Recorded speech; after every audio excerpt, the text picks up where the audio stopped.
2196 class. So in this video we're going to actually go through a new machine setup. We're going to run some RMD. What I've got here is I tacked up some pipe. It's all beveled up, root openings there. And a few things I wanted to talk about. You want to make sure that your tacks are the correct size, at least a minimum 3/4 to an inch long. Bigger if the pipe gets bigger. But there's a few things I wanted to show you up close here on the tack. So on the tack, you're going to notice, and it kind of happens with RMD, I don't really know why, but you're going to get these pinholes show up. You just want to make sure that you feather them out correctly. And those of you guys that have had quals class, you understand that feathering technique, but it's just thinning it out, making sure that you get rid of that little pinhole. That avoids getting fish eyes pinholes on the inside of the root pass, which can lead to a weld failure. So what I've done is I've tacked everything up. I've left one out because I wanted to talk about something specifically, but first I want to go over here to the machine and kind of talk to you about it. So what I'm going to show you guys to run today is a Miller Pipeworks 400. This machine was specifically designed for pipe. It's a fairly pricey machine, but it does a really good job at what it does. I mean, RMD is the mode of transfer that makes this machine the most desirable. Can it spray? Yes. Can it pulse? Yes. But RMD is what makes it what it is. So if I reach down here and I turn it on, you're going to see a lot of buttons and switches and lights to turn on. Everything's all digital readout. But if we look down here closely, we can pick a MIG wire type. Now, our MIG type. So you've got flux core, you've got MIG, which is just your standard short arc. You've got RMD, and you have pulse. So flux core, you can run it both dual shield and self shield. MIG, I can take it from short arc MIG into a spray transfer. RMD is there all by itself, and then this one we can pulse. Then we're going to have to select wire type. Are we using carbon steel wire? Are we going to use a metal cord wire, carbon? Or are we going to use a stainless wire? Today we're going to run ER70S6, which that's another thing that I forgot to mention in the last video. The nice thing about RMD is that it's capable of using the same wire that you're going to use on other passes as you work your way to the surface of the pipe. So if we wanted to run an RMD route and then switch to pulse MIG, I don't have to swap the machine. All I have to do is make a simple change of the button. So we're going to run carbon steel ER70S6, 035 diameter wire. Now, shielding gas type. You got your C88015 mix. That is the minimum requirement for RMD. Now I have 9010 because that's my preference. I like to run 9010. 9010 does run a little better with RMD, but it will run with an 8015, 8515 gas mix. So 9010 is not an option there. So we're just going to go with the C8015, the minimum. Now, trigger select. What does that mean? So trigger select, I'm going to press on, and I'm going to say, okay, I have two MIG guns, and that's the nice thing about this machine, is you can have two different wires set up on this machine. So you can say, okay, well, I'm going to run RMD right now, and then I can hit the trigger, and I can set up pulse, and I don't have to push any buttons. I can run my RMD route, hit the trigger, and switch it to pulse MIG. Or I can set it up for spray. I can set it over here and say, okay, I want to run flux core cap. It'll switch to flux core. So there's a lot of different options with that trigger select. All I have to do is hit a button and it switches processes. Everything's preset, predetermined, and you can just keep rocking and rolling with what you're doing, right? Now, for this case, we're going to turn it off. I'm going to go through. We're going to run RMD carbon steel 035 wire, C808515 mix. Trigger select is off, and we're going to select the left side because that's the machine side that we're going to use. Now, shielding gas is 9010, 30 to 45 CFH. I've set it about 35. Now, talking about the readout.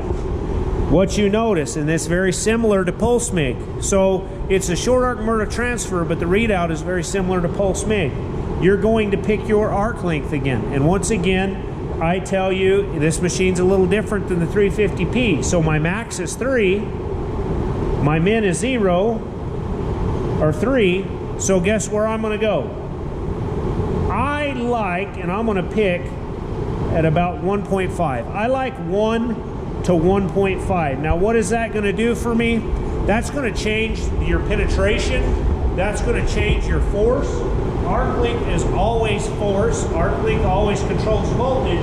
So if I increase that to say 3, I'm going to have a lot of push on that root, which in turn is going to give me a lot of root reinforcement on the inside of the pipe. Now, most of the time, your root reinforcement should be a minimum of flush to a maximum of an 1/8" buildup. So if you're not careful, if you set this ArcLink too high, you're going to get excessive root reinforcement. Now, why would I want to turn the ArcLink up that high for any reason?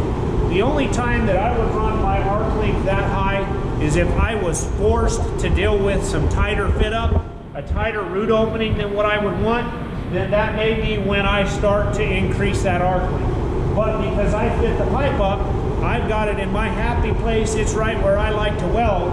I like to stay between that 1 to 1.5. Now, if you get into really big gap situations where you're forced to weld a really big gap, then you can go in here and you can start reducing that voltage and taking away that force pushing the weld in, and you can start going on the negative side of things. So basically what that boils down to is you're going to have to find what fit up you like and what works really good for you, and then as that fit up changes, then you're going to have to kind of tinker with this to get the output that you're looking for. And I'll tell you guys, it's relatively easy. Is there a drastic change?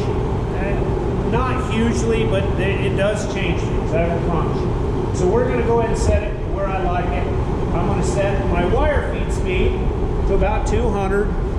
That would be 100 in the amperage. It reads out as IPM here, but it's all the same thing. IPM and WFS is the amount of wire coming out, and then it sets your amperage. Now, we're all selected, we're all ready to go.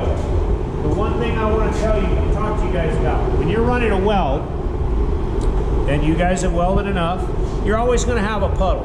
Now, traditionally, when we were running open roots with short arc MIG, and this is the one area where you will make life difficult for yourself, is if you try to run it like traditional short arc MIG, because it is not traditional short arc MIG. When you run a root pass with short arc MIG, your puddle looks a little different. It usually has this concave divot on the front of the puddle, and you were always taught, keep your wire in this leading edge, don't let it go ahead, don't let it go behind, because if you go ahead, you're going to blow the root open, get a big hole, and if you fall behind in the puddle, you're not going to get penetration. That's what made the consistency of a short arc root so difficult and so challenging to achieve. What RMD says is, don't do anything. Keep that wire right in the center of the puddle, and life's going to go good for you. If you fall back into the puddle, you still probably get penetration. You're just going to have crown reinforcement that you have to deal with later, maybe have to knock it down. If you get ahead of the puddle, then it may go in concave and your penetration may be a little bit too excessive. It makes it simple. Keep your wire dead center of that puddle and you're good to go. The only other thing that I'll tell you about this, if you've got a fit up that you can run and no problems and you can just stay in the middle and let it run, 9 times out of 10, you're going to keep that wire in the middle and you're just going to slowly drag it if you're in fixed position, or you're just going to keep it there if you're in working off a positioner. Now, as that gap gets bigger, if you have to run a little bigger root opening, then you may start bridging it and start doing a side-to-side motion and helping it tie into the walls. But RMD kind of looks like a cold process. It's not. It has a cold look to it, but that's because what it's specifically designed to do is run root passes. So, without any further information, I'm going to put a tack in this one. We're going to talk about it, and then we're going to go from there. So I'm going to spin this pipe where I don't have a tack. I'm going to tell you guys, when you're tacking stuff up, you want to go from about the 1 to 2 o'clock position. That's where your tacks want to take place, is about the 1 to 2. If I'm working off a positioner, that is where you want to keep that nozzle and that wire location the whole entire time that pipe is rolling underneath you. That 1 to 2 o'clock is where the money happens.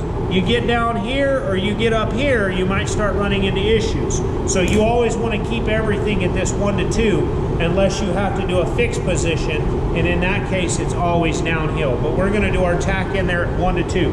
I'm going to start the wire. Really, it doesn't matter where you start the wire. I usually try to start it in a fit up, but this one will actually punch through pretty well. It's not like short arc MIG, and it doesn't give you quite the trouble. Once I get it bridged, all I'm going to do is just kind of hang in the center of the puddle, and I'm just going to drag it down. You guys ready? Eyes.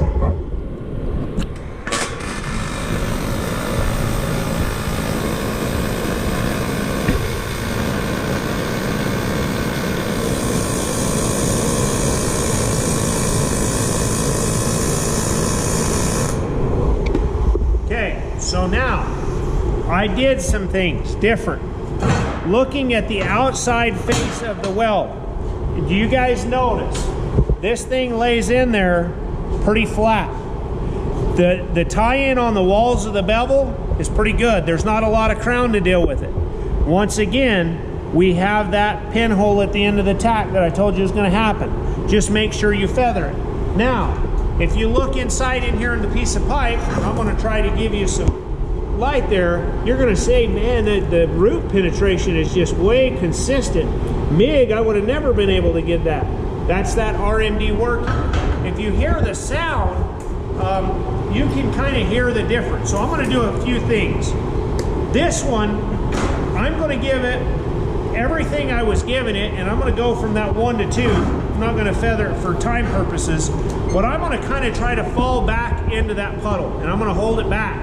And I want you to hear the sound and listen to it so that you know, okay, when I hear that, that probably means I'm falling too far back into the puddle. So eyes.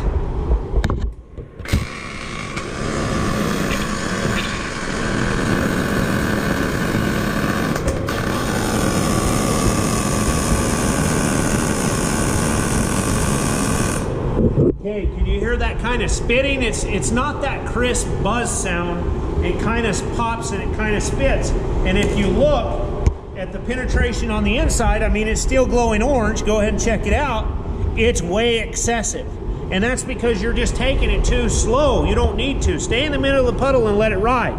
Okay, so now on this one, what I'm going to do is everything I was doing before, but I'm going to try to get ahead of the puddle. And I'm going to ride that leading edge, and all you're going to do is blow it up and get whiskers. You don't need to be on the leading edge. And we'll see how that sounds. Eyes.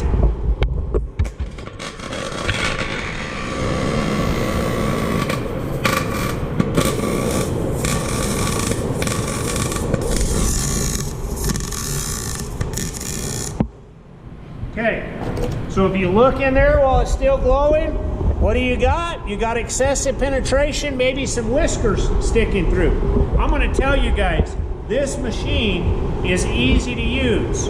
Don't make it rocket science. Stay in the middle of the puddle, just hang with it, and let the machine do the work. That is exactly what it's designed to do, right? So now what I'm going to do is I'm going to spin it over here, and we're going to say, well, we were in a traditionally a 5G position. We're not doing any rollout. This is where we're going to run it in fixed position. As long as you're going downhill, you can do it. I'm just going to tell you, there's some methods and procedures that you want to follow to keep that root nice and consistent. So, one, you always want to do a pull technique, never a push. And that pull should always be 5 to 10 degrees. Now, when I start up here, from about 12 o'clock to about 2 o'clock, you're going to notice I do some side-to-side manipulation. Then from 2 all the way down to 5, I would just drag it. Then once I get to that 5, I would do a side-to-side from 5 all the way to 6, but it would be quick. So 12, it's a slower side to side, hesitating on the toes. Get to 2, straight up drag it. Get to 5, it's a fast side to side. Reason I do the fast on the bottom is because if you hang out too long anywhere, that crown's going to build up no matter what you do. And what I'm trying to do is help you avoid having to do any prep work on that root pass. So let's run some.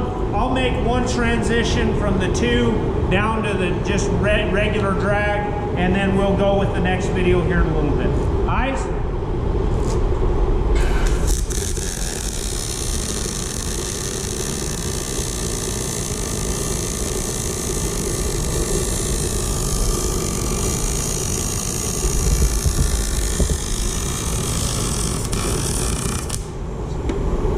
Got ahead of it. Let's try it again. Eyes?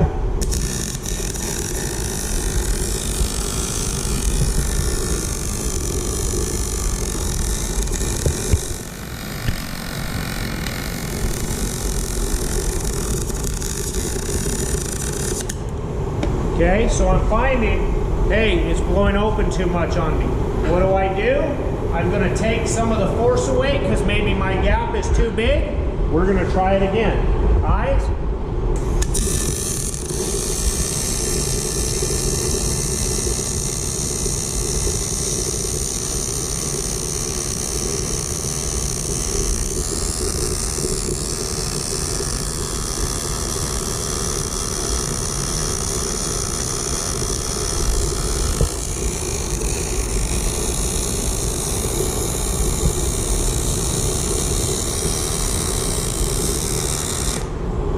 Okay, so that drastically changed it. I went from I can't keep it, keeps blowing a hole, I'm pushing too hard, I dropped my arc length down a little bit, everything went away.